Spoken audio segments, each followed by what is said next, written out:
Here's a question nobody is asking. Two men, same grandmother, same bloodline, same access to one of the most famous families on the planet. Both of them went through divorce. Both of them had every opportunity to turn their personal lives into a media moment. Both of them stood at the exact same crossroads. One of them chose Netflix, the other chose privacy. And right now, in June 2026, the results of those two choices are sitting right in front of us, if you know where to look. On June 6th, Peter Phillips, the eldest grandchild of the late Queen Elizabeth, got married. The ceremony was at a small parish church in the Cotswolds. No press access, no official photographs released in advance, no live stream for the world to watch. King Charles was there, Queen Camilla was there, William and Kate were there, Princess Anne, Peter's own mother, was there. Harry was not invited. Now, the easy video to make here is Harry not invited. That story writes itself, and half the internet already wrote it. But I'm not interested in that story, because that story misses the actual point entirely. The real story is this.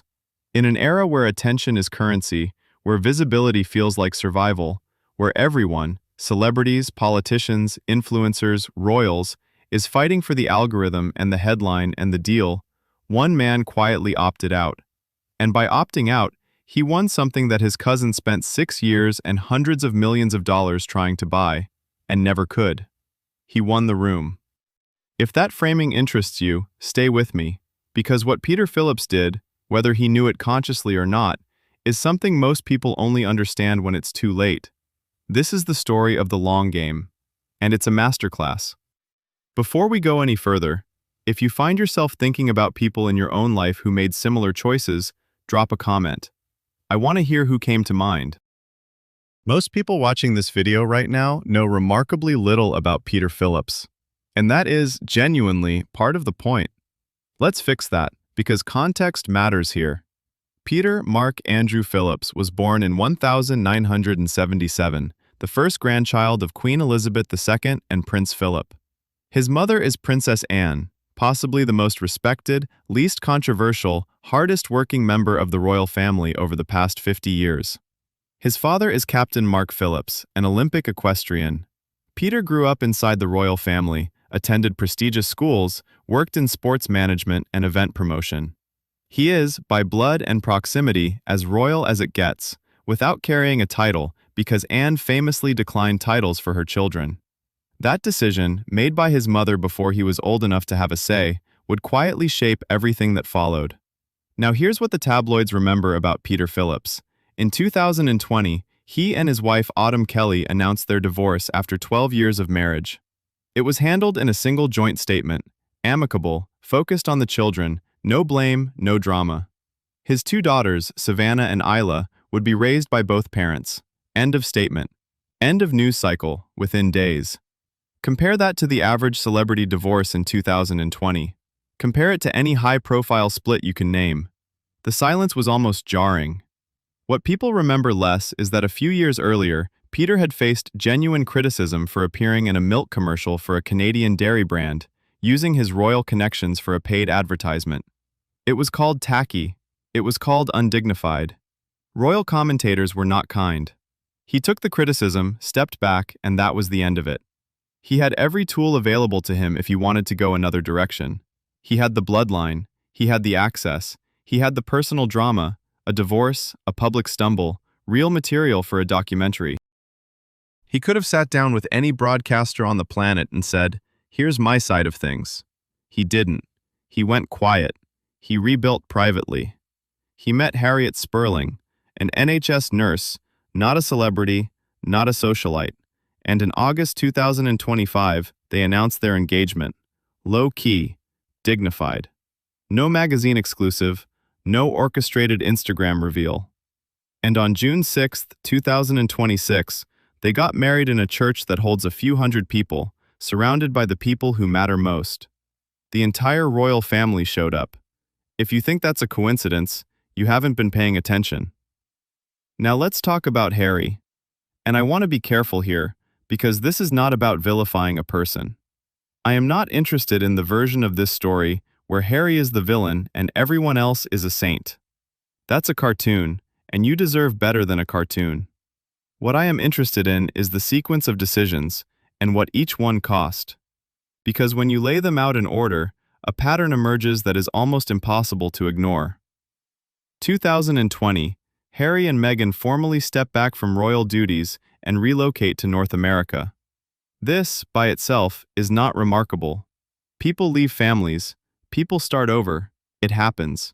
The statement was that they wanted financial independence and a more private life. Private life. That's the stated goal. Keep that in mind. 2021, The Oprah Interview. Watched by 49 million people on CBS alone on a single night. Allegations of racism within the royal family. Claims about conversations regarding Archie's skin tone. The firm accused of refusing mental health support to Meghan. It is one of the most watched television events of the decade. Private life. 2021, months later, the Netflix deal is announced. Reported at the time to be worth up to $100 million. Harry and Meghan will produce content for the platform. Content about their lives, their story, their perspective. 2022, Harry and Meghan, the Netflix documentary series. 6 episodes. More allegations. More footage from inside the family, home videos, private moments, made public, packaged, distributed globally. Late 2022, early 2023, Spare, Harry's memoir, the most pre-ordered nonfiction book in the history of Penguin Random House at the time of its release. Inside it, accounts of physical altercations with William, details about drug use, Camilla described in ways the palace found deeply objectionable. More than 4 million copies sold in its first week. And here is where I want you to pause for a second, because something quietly happened during all of this that rarely gets discussed. The access disappeared. Not the public attention, that stayed and arguably grew, but the actual access to the family, to the institution, to the events and ceremonies and rooms where decisions are made and relationships live, that eroded, and then it was gone. Harry was not at Balmoral when the Queen died in time to say goodbye. There is still public dispute about the timeline, about whether he was called, about who knew what when. But the image of the eldest grandson Peter quietly present and Harry arriving too late is not an image that anyone staged. It happened. King Charles's coronation, May 2023. Harry attended, alone, sat in the third row, was not included in the balcony appearance, left the same day. By 2024 and 2025, Meghan's solo ventures, a lifestyle brand, a cooking show on Netflix, were met with declining interest and, in some territories, open mockery. The couple's approval ratings in the United Kingdom had reached historic lows, and in June 2026, Peter Phillips got married. The guest list included the King, the Queen, the Prince and Princess of Wales, Princess Anne, Zara and Mike Tyndall, Prince Edward and Sophie, essentially the working core of the modern monarchy, gathered in one small church in the Cotswolds. Harry and Meghan were not on the list. The private life Harry said he wanted in 2020, he doesn't have it. He has visibility without belonging. He has an audience without a family. He made the most public exit in royal history, in pursuit of privacy, and ended up more scrutinized than ever, while losing the one thing that can't be bought back once it's gone. And that is not a tragedy I'm enjoying telling you. It's a warning.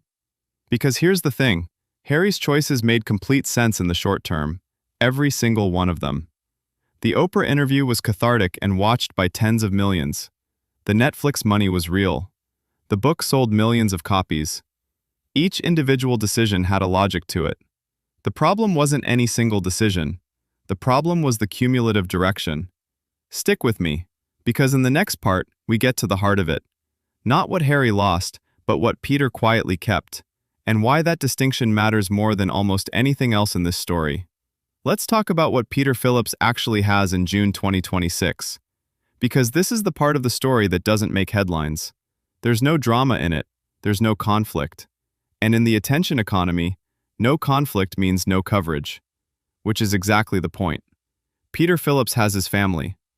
Not in a sentimental greeting card sense, I mean it literally and specifically.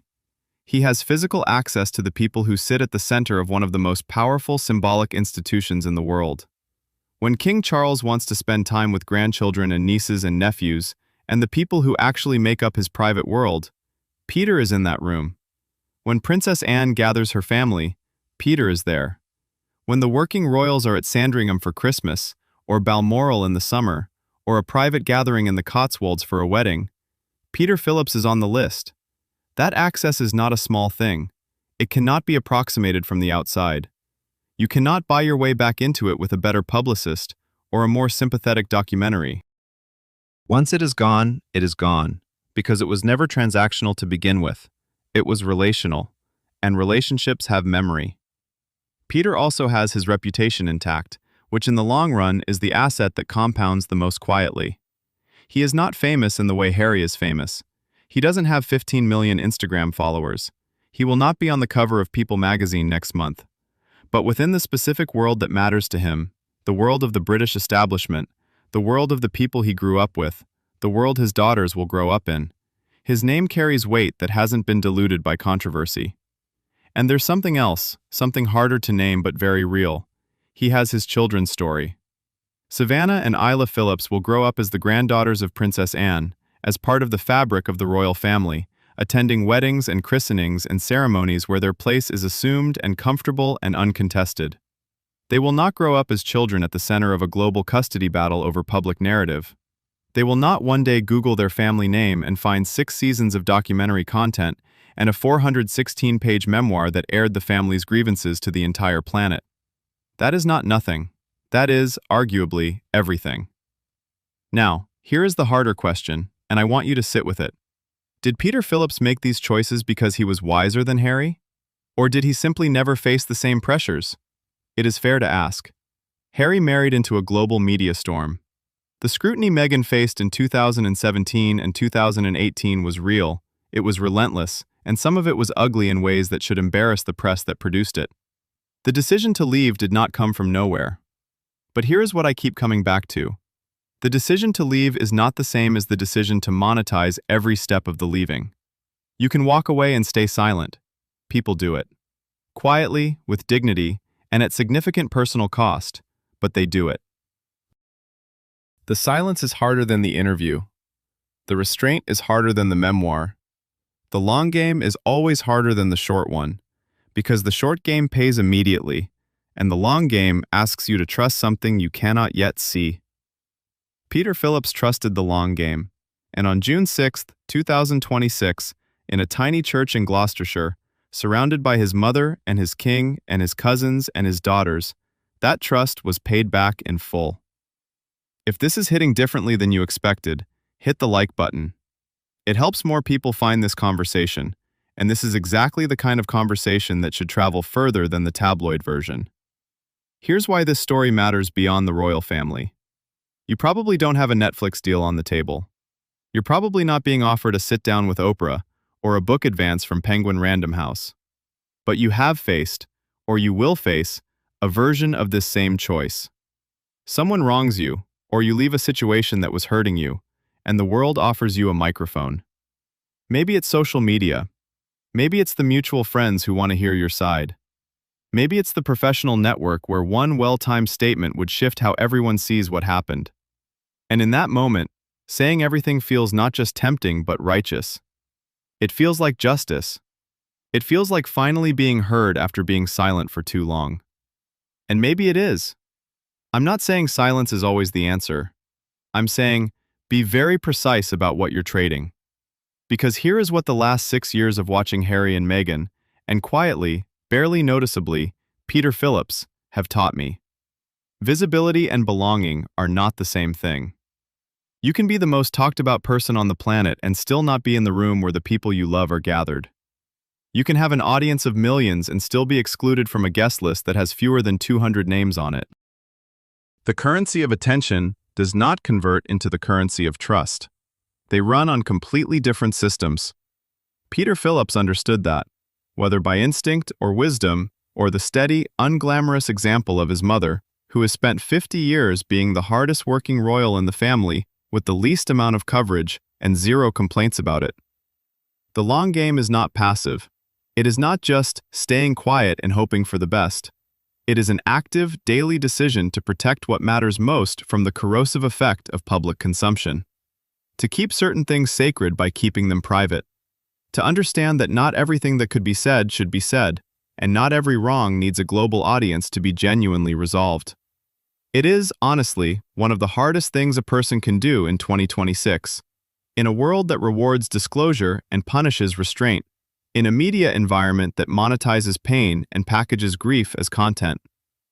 Peter Phillips did it, quietly, without being celebrated for it, without anyone writing the think piece about it while it was happening. And now he's married, surrounded by his family, in a church with no cameras, and somehow that image, precisely because there are no cameras, is the loudest statement anyone in this family has made in years. So here's what I want to leave you with, and I genuinely want your answer in the comments below. When you've been in that moment, where you had the microphone and you chose not to use it, or where you used it and wished you hadn't, what did it cost you? And what did it teach you? Because that is the real royal drama. Not the titles and the tiaras, the choices we make about what to protect and what to let go. And if you want more of this kind of analysis, the kind that uses royal stories to say something true about how people actually work, subscribe. There's a lot more of this coming.